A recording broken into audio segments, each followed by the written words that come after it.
Hello everyone, welcome to Engineers Career Point platform powered by Yourpedia. I am Priyanka. जैसे कि आप लोगों को पता है कि ये हमारी YouTube पे सीरीज़ चल रही है जिसमें कि हम आपको Haryana state pollution control board का जो आपका एग्ज़ाम है उससे रिलेटेड टॉपिक्स करा रहे हैं। लास्ट वीडियो में आपको याद होगा मैंने आपको वेस्ट मैनेजमेंट का municipal solid waste management and handling rule करवाया था।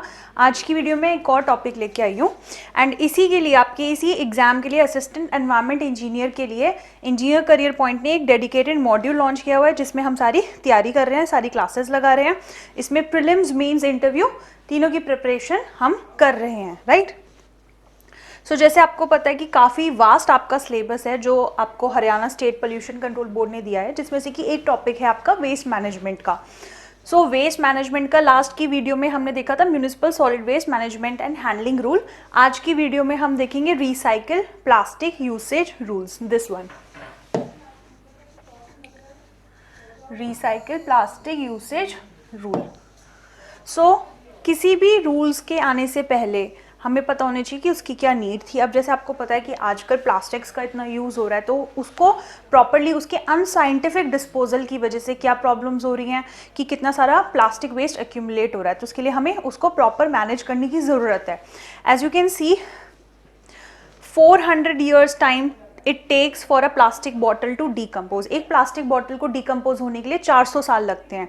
6.3 बिलियन टन जो आपका प्लास्टिक वेस्ट है ये ग्लोबली अक्यूमुलेट होता है एंड 12 बिलियन टन्स ये देखा गया है कि 2050 तक ये आपके एक्यूमुलेशन होगी 12 बिलियन टन्स प्लास्टिक की। 79% plastic in landfills and natural environment. So इस वजह से एक प्लास्टिक को डिस्पोज करना, प्लास्टिक के एक्यूमुलेशन की वजह से जो प्रॉब्लम्स आ रही हैं उसके लिए हमें रूल्स लाने की ज़रूरत पड़ी, जिसे हमने शुरुआत में जो मिनिस्ट्री है उसने क्या किया कि 1999 में जो पहले रूल्स लेके आया recycle plastic manufacture and usage rules के नाम से। सो मेनली इसके अंदर क्या इंक्लूडेड था आपका प्लास्टिक की मैन्युफैक्चरिंग और उसके यूज से रिलेटेड रूल्स थे। तो इसमें जो मिनिमम थिकनेस थी प्लास्टिक बैग की वो रखी गई थी कि 20 माइक्रॉन्स होनी चाहिए जो आपके प्लास्टिक बैग होंगे। उसके बाद क्या हुआ 2011 में फिर आपकी अमेंडमेंट हुई तो इसको बोला गया plastic waste management and handling rules 2011। इसमें क्या हुआ, जो आपकी मैन्युफैक्चरिंग की कंडीशंस थी, स्टॉकिंग, सेल एंड जो भी प्लास्टिक कैरी बैग्स का यूज़ है, ठीक है, एंड इवन जो आपके वो छोटे छोटे प्लास्टिक के सैशेज होते हैं which were required to be monitored and implemented. कौन इम्प्लीमेंट करेगी? जो स्टेट पोल्यूशन कंट्रोल बोर्ड है। जैसे आपका एग्जाम यहाँ पे हरियाणा का, तो हरियाणा में कौन करेगी? Haryana state pollution control board and जो भी आपकी म्यूनिसिपल अथॉरिटी है। तो ये जो 2011 का रूल था इसमें क्या था कि जो ये प्लास्टिक बैग की आपकी मिनिमम थिकनेस थी 20 माइक्रॉन, अब उसको बढ़ा के क्या कर दिया था 40 माइक्रॉन कर दिया था।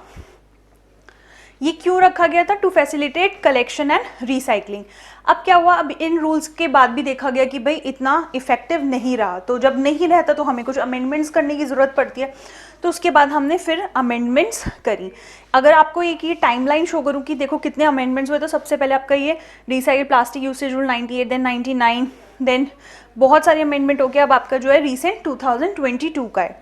सो आपका जैसे एक प्लास्टिक मैनेजमेंट रूल 2016 में आया था, इसका क्या एम था, क्या पर्पस था इस रूल को लाने का? तो सबसे पहले इसमें क्या था, जो मिनिमम थिकनेस, अभी मैंने आपको बताया 2011 में क्या हुआ, पहले तो सबसे पहले जो 99 में रूल आया कि 20 माइक्रॉन की प्लास्टिक की बैग की थिकनेस होनी चाहिए कम से कम। उसके बाद 2011 में हुआ कि इसको 40 माइक्रॉन बढ़ा दिया। 2016 में यही इनको 40 से 50 microns increase the minimum thickness of जो प्लास्टिक कैरी बैग्स थे 40 से 50 microns and stipulate minimum thickness कितनी 50 माइक्रॉन्स की जितनी भी प्लास्टिक शीट्स हैं उन सब में। अब क्या था, ये म्यूनिसिपल एरिया से रूरल एरियाज में भी इनकी मतलब जो ये रूल्स थे वो लागू होने थे। क्यों? क्योंकि अब देखा गया कि रूरल एरियाज में भी प्लास्टिक जो है वो पहुंच चुका है, तो वहां पे भी ये रूल्स अब लागू होने लगे। तीसरा इसका क्या था कि जो भी प्रोड्यूसर हैं या जनरेटर्स हैं, ठीक है, वो रिस्पॉन्सिबल है प्लास्टिक वेस्ट मैनेजमेंट सिस्टम के लिए and to introduce collect back system of plastic waste, ठीक है। तो ये प्रोड्यूसर्स या जो भी ब्रांड ओनर्स हैं उनकी रिस्पॉन्सिबिलिटी है कि वो क्या करें, उसको कलेक्ट बैक। फिर उसके बाद क्या इंट्रोड्यूस हुआ आपका collection of the plastic waste management fees, ठीक है। तो क्या हुआ कि जो आपके प्रोड्यूसर्स इंपोर्टर्स थे, जो भी ये प्लास्टिक कैरी बैग्स बना रहे थे या वेंडर्स थे, इन सब की क्या होनी थी, registration for plastic waste management fees, ठीक है, इनकी कलेक्ट करने के लिए। नेक्स्ट क्या था, फिर जो आपका ये एम्फेसाइज किया गया कि जो प्लास्टिक वेस्ट है उसको रोड कंस्ट्रक्शन में यूज़ किया जाए as per IRC, and also जहाँ से भी इससे हम एनर्जी रिकवर कर सकते हैं वहाँ पे भी इनका यूज़ किया जा सके। दैट मीन्स इसको रीयूज़ हम जहाँ कर सकें।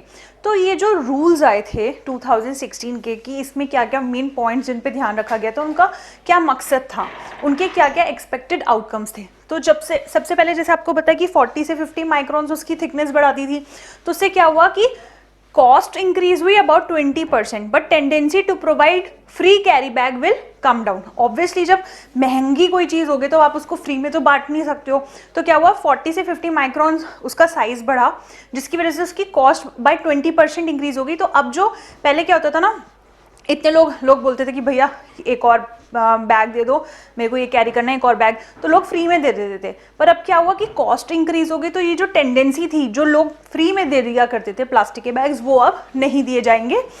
And collection by the waste picker also increase to some extent.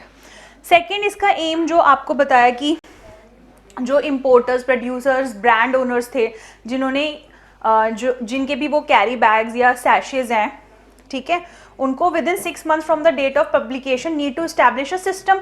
एक उनको ऐसा सिस्टम जनरेट करना था जिससे कि वो जो भी प्लास्टिक्स उनकी वजह से जनरेट हो रहा है उसको वो क्या कर सकें, उसको कलेक्ट बैक्स कर सकें, जो भी उनके प्रोडक्ट्स थे। Next, phasing out of manufacture and use of non recyclable multi layered plastic. जिन भी प्लास्टिक को आप रिसाइकिल नहीं कर सकते उनको क्या करना है, फेज आउट। नेक्स्ट क्या था आपका, जो इंस्टीट्यूशनल जनरेटर्स, जो भी प्लास्टिक वेस्ट के मेन जनरेटर्स हैं, उनकी रिस्पॉन्सिबिलिटी क्या थी, सेग्रीगेट करना वेस्ट को, ठीक है, वहीं के वहीं, एंड उसको स्टोर करके कैसे करना, as per the solid waste management rules, जो कि आपको मैंने municipal solid waste management rules के वक्त भी थोड़ा बहुत बताया था। एंड हैंड ओवर, ये जो वेस्ट उन्होंने सेग्रीगेट किया है, जो भी वहाँ की अथॉरिटी है, जो भी वेस्ट को कलेक्ट करने वाली अथॉरिटी है या फिर उसको डिस्पोज करने वाली हैं, उनको क्या कर दें, वो हैंड ओवर।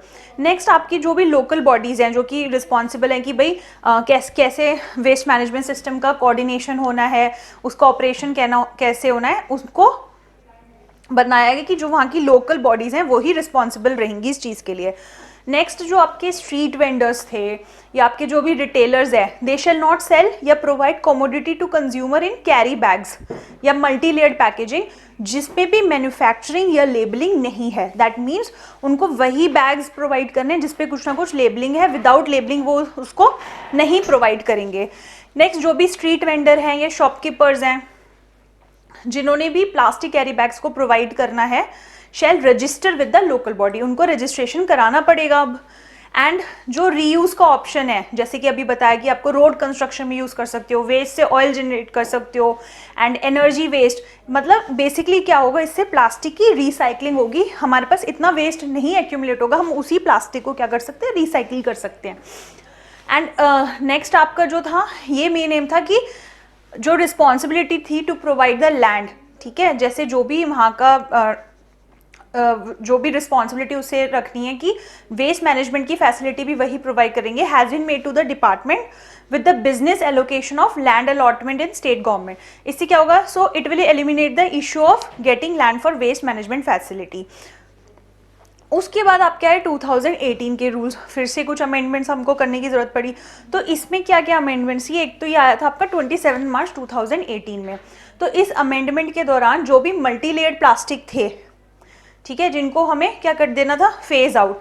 अब वो किस पे रूल्स एप्लीकेबल है, मल्टी लेयर्ड प्लास्टिक जो कि नॉन रिसाइक्लेबल, नॉन एनर्जी या नॉन रिकवरेबल या फिर with no alternate use. Next क्या था कि एक सेंट्रल रजिस्ट्रेशन सिस्टम बनाने की ज़रूरत पड़ी। बोला गया कि अब एक सेंट्रल रजिस्ट्रेशन सिस्टम बनेगा उन प्रोड्यूसर, इंपोर्टर, ब्रांड ओनर्स की रजिस्ट्रेशन के लिए। नेक्स्ट रूल आपका क्या था, अब ये जो रजिस्ट्रेशन होगा ये एक ऑटोमेटेड रजिस्ट्रेशन होगा, and ease of doing business for producer, recycler and manufacturer should be accounted for that, right. Next था आपका कि जो आपका ये रजिस्ट्रेशन सिस्टम बना है, जो सेंट्रल रजिस्ट्रेशन सिस्टम बना है, इसको कौन इवॉल्व करेगा? सीपीसीबी करेगा। फॉर जो भी इसको क्या करेगा? सीपीसीबी इवॉल्व करेगा।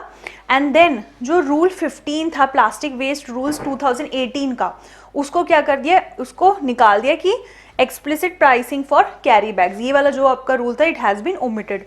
फिर उसके बाद आया आपका 2021 के अंदर plastic waste management handling rule. Keeping in eye जो भी एडवर्स इम्पैक्ट हो रहे थे, लिटर्ड प्लास्टिक, जो प्लास्टिक इधर उधर पड़ा था, उसकी वजह से जो भी हमारे इकोसिस्टम है, एक्वेटिक या टेरेस्ट्रियल इकोसिस्टम की बात करें, उस पर जो इम्पैक्ट हो रहे थे, हमें फिर अमेंडमेंट्स लाने की ज़रूरत पड़ी। तो 2021 में आए 12 अगस्त को। इससे क्या क्या अमेंडमेंट्स आई? इससे क्या था कि पहला था कि जो सिंगल यूज़ प्लास्टिक आइटम है, गवर्नमेंट ने उनको क्या कर दिया? बैन, कि ये सिंगल यूज़ प्लास्टिक्स हैं, इनको आपको यूज़ नहीं करना, ये बैन हो चुके हैं। सेकेंड आपका था कि जो भी मैन्युफैक्चर, इंपोर्टर, डिस्ट्रीब्यूटर या जो भी इसको सेल कर रहा है या यूज़ कर रहा है सिंगल यूज़ प्लास्टिक को, शैल बी प्रोहिबिटेड। एक डेट तय करी गई थी उस टाइम पे कि तब तक उनको क्या कर देना है। जैसे कि इसमें क्या क्या आए थे आपके? Earbuds with plastic stick for bamboos, plastic flags इसमें इंक्लूडेड थे, आइसक्रीम स्टिक्स भी इंक्लूडेड थी, plate, cup, glasses, cutlery, forks, trays, wrappings, ठीक है, ये सब। नेक्स्ट आपका क्या था? ताकि वही कि आपका प्लास्टिक कैरी बैग्स जो हैं वो इधर उधर ना लिटर करें। जैसे अगर जो लाइट वेट प्लास्टिक बैग्स होते हैं वो क्या होते हैं, देखा है, इधर उधर पड़े रहते हैं, तो उनकी जो थिकनेस है उसको इंक्रीज किया गया अब 50 माइक्रॉन से 75 माइक्रॉन्स, ठीक है, एंड टू 120 माइक्रॉन। एंड इससे क्या होगा कि फिर से प्लास्टिक कैरी बैग्स का रीयूज होगा due to the increase in thickness. Next आपका क्या बोला गया? वो प्लास्टिक पैकेजिंग वेस्ट जो कि इसमें इंक्लूडेड नहीं है, जो सिंगल यूज प्लास्टिक आइटम्स को बैन किया गया, जो इसमें इंक्लूडेड नहीं है, उनको कलेक्ट किया जाएगा, मैनेज किया जाएगा in a sustainable way through what? Extended producer responsibility. ये एक्सटेंडेड प्रोड्यूसर रिस्पॉन्सिबिलिटी क्या होती है? Responsibility of producer for environmentally sound management of the product until the end of its life. मतलब कि ये जो प्रोड्यूसर है, ठीक है, जो उस प्लास्टिक को मार्केट में लेके आ रहा है, ये उसकी रिस्पॉन्सिबिलिटी है कि कितना सस्टेनेबल वे में वो प्लास्टिक क्या हो मतलब मैनेज किया जा सके या डिस्पोज किया जा सके। सो जो सिंगल यूज प्लास्टिक में आइटम्स नहीं है वो किसके लिए? जो EPR है आपका, एक्सटेंडेड प्रोड्यूसर रिस्पॉन्सिबिलिटी है वो प्रोड्यूसर की कि कितना सस्टेनेबल वे में वो उसको मैनेज करे। नेक्स्ट, ये जो EPR था इसका इफेक्टिव इम्प्लीमेंटेशन के लिए गाइडलाइंस क्या थी? Extended producer responsibility which has been brought out have been given legal force, ठीक है। ये जो plastic waste management amendment rule 2021 में है उसमें इसमें ये guidelines has been given legal force. Then आपका जो लेटेस्ट आया 2022 की अमेंडमेंट, उसमें क्या था? पहले तो प्लास्टिक्स को क्लासीफाई किया गया 4 कैटेगरीज के अंदर, कैटेगरी 1, 2, 3, 4। तो फर्स्ट कैटेगरी में आपके जो भी रिजिड प्लास्टिक है वो इंक्लूडेड है। क्लास कैटेगरी 2 में flexible plastic and multi layered plastic. Multi layer में कौन सा? More than 1 layer with different types of plastic. तो इसमें जो भी प्लास्टिक शीट्स, कवर्स हो गए एंड आपके carry bags, plastic sachet, pouches, ये सब इस कैटेगरी में आएंगे। कैटेगरी 3 में आपका आएगा मल्टी लेयर्ड प्लास्टिक पैकेजिंग, जिसमें से कि at least 1 layer of plastic and at least 1 layer of material other than plastic होगा। देन कैटेगरी 4 में आपकी आएंगी plastic sheets like use for packaging as well as carry bags, मतलब कॉम्पोजिट प्लास्टिक्स की जो बनी हुई है वो कैटेगरी 4 में आएंगी। सेकेंड, इसमें क्या था कि प्लास्टिक पैकेजिंग, अब क्या होगा, जो रीयूज होगा वो मैंडेटरी कर दिया गया कि जो ये रिजिड प्लास्टिक पैकेजिंग मटेरियल है उसको रीयूज आपको ज़रूरी करना पड़ेगा ताकि जो फ्रेश प्लास्टिक मटेरियल है उसकी ज़रूरत ना पड़े, वो रिड्यूस हो। मतलब ऐसा नहीं हो कि आप बस प्लास्टिक्स बनाए जा रहे हो, हर बार नया फ्रेश प्लास्टिक मार्केट में आ रहा है। तो इस तरीके से हमें क्या करना है, जो पुराना ही हमारा है उसी को रीयूज़ करना है। इससे क्या होगा, नए प्लास्टिक मटेरियल बनाने की ज़रूरत कम पड़ेगी। नेक्स्ट आपको बताया अभी एक्सटेंडेड प्रोड्यूसर रिस्पॉन्सिबिलिटी, इसके क्या सर्टिफिकेट्स। इससे क्या हुआ कि ये गाइडलाइंस बनी for the sale and purchase of surplus extended producer responsibility certificate. इससे क्या होगा, मार्केट मैकेनिज्म बनेगा प्लास्टिक वेस्ट मैनेजमेंट के लिए। नेक्स्ट थे आपका जो सेंट्रलाइज्ड ऑनलाइन पोर्टल बने। Government also call for establishing centralised online portal, जो कि कौन करेगा, सीपीसीबी जारी करेगा उसको, किस लिए, आपके रजिस्ट्रेशन के लिए, और जो एनुअल रिटर्न्स फाइल की जाएंगी प्रोड्यूसर के द्वारा, इंपोर्टर के द्वारा, या जो भी कोई ब्रांड ओनर उसके द्वारा। And it would act as a single point data repository with respect to orders and guidelines. Then आपका एनवायरमेंटल कंपनसेशन। कंपनसेशन किसको देनी पड़ेगी, जो पोल्यूटर पे प्रिंसिपल पे बेस्ड है ये। इसमें क्या होगा, अगर आपने ईपीआर टारगेट्स जो हैं प्रोड्यूसर्स, इंपोर्टर्स, ब्रांड ओनर्स की, अगर वो फुलफिल नहीं किए तो कुछ environmental compensation you have to pay. फिर जो पोल्यूटर पे प्रिंसिपल है, इट इम्पोजेज लाइबिलिटी उस पर्सन पे जो कि पोल्यूट कर रहा है एनवायरनमेंट को, ताकि वो जो डैमेज कॉज कर रहा है एनवायरनमेंट को उसकी कंपनसेशन उसको देनी पड़ेगी। नेक्स्ट आपकी कमिटी थी टू रिकमेंड मेजर्स। एक कमेटी जो कि किसने कौन कॉन्स्टिट्यूट करेगा, CPCB, under the chairmanship of CPCB chairman. वो रिकमेंड करेंगे जो भी मेजर्स चाहिए एनवायरनमेंट मिनिस्ट्री को for the effective implementation of your extended producer responsibility guideline. Next आपका एनुअल रिपोर्ट ईपीआर पोर्टल पे डलेगी, तो जो भी पोल्यूशन कंट्रोल कमेटी हैं या स्टेट पोल्यूशन कंट्रोल बोर्ड हैं उनको सबमिट करनी है एनुअल रिपोर्ट उस ईपीआर पोर्टल पे, कि उसमें कितनी फुलफिलमेंट हुई है प्रोड्यूसर के द्वारा, इंपोर्टर के द्वारा, एंड कितने प्लास्टिक वेस्ट प्रोसेसर्स हैं अपनी स्टेट में। अब ये जो नए रूल्स आए थे इसका सिग्निफिकेंस क्या था, इसका इंपॉर्टेंस क्या था। पहले तो एक नया ऑल्टरनेटिव बनेगा प्लास्टिक्स के लिए। क्या था, अभी कोई हमारे पास ऑल्टरनेटिव्स नहीं है तो प्लास्टिक्स ही जनरेट हो रहे, तो इस इतने सारे स्टेप्स लेने के बाद क्या हुआ, इसका इंपॉर्टेंस कि हमारे पास एक नया ऑल्टरनेटिव रहेगा प्लास्टिक्स के लिए, जिसकी वजह से एक सस्टेनेबल पैकेजिंग की तरफ हम मूव कर रहे हैं। नेक्स्ट एक सर्कुलर इकोनॉमी रहेगी आपकी, रीयूज, रिफर्बिशिंग और रिसाइकलिंग की। प्लास्टिक पोल्यूशन कम होगा, एक्वेटिक इकोसिस्टम प्रोटेक्टेड रहेंगे, एंड लोगों के अंदर एक भावना जागरूक होगी कि हमें अपने एनवायरनमेंट को क्या रखना है, सेफ रखना है, हमें वेस्ट मैनेजमेंट की तरफ कंट्रीब्यूट करना है। इसके बाद कुछ ऐसे इंपॉर्टेंट इन्फॉर्मेशन आपको दे दिया मैंने, एक्सटेंडेड प्रोड्यूसर रिस्पॉन्सिबिलिटी क्या होती है, बायोडिग्रेडेबल प्लास्टिक क्या होता है, एंड ऑफ लाइफ डिस्पोजल क्या होता है। एंड जैसे आपको पता है हर डॉक्यूमेंट के एंड पे आपको क्वेश्चंस मिलते हैं, ऑब्जेक्टिव भी और सब्जेक्टिव भी। सो आई होप आपको ये समझ आया होगा प्लास्टिक वेस्ट मैनेजमेंट से related. And municipal solid waste management rules हमने देखे थे लास्ट टाइम, इसी की तरह हमने काफ़ी रूल्स कवर कर लिए हैं अपने लाइव क्लासेस में भी। नेक्स्ट वीडियो में हम देखेंगे आपका इसमें which rule, your battery management and handling rules. Till then आप लोग अपना तैयारी करते रहिए, and if you have any query then you can comment it down. And also अगर आप इस मॉड्यूल से जुड़ना चाहते हैं और जो इसके रिगार्डिंग हमारी टेस्ट सीरीज है उसको भी ज्वाइन करना चाहते हैं, then you can join it. आप गूगल फॉर्म फिल कर दीजिए जो डिस्क्रिप्शन बॉक्स में है, हमारा एग्जीक्यूटिव आपको कॉल कर लेगा, एंड आप तैयारी करते रहिए। All the best.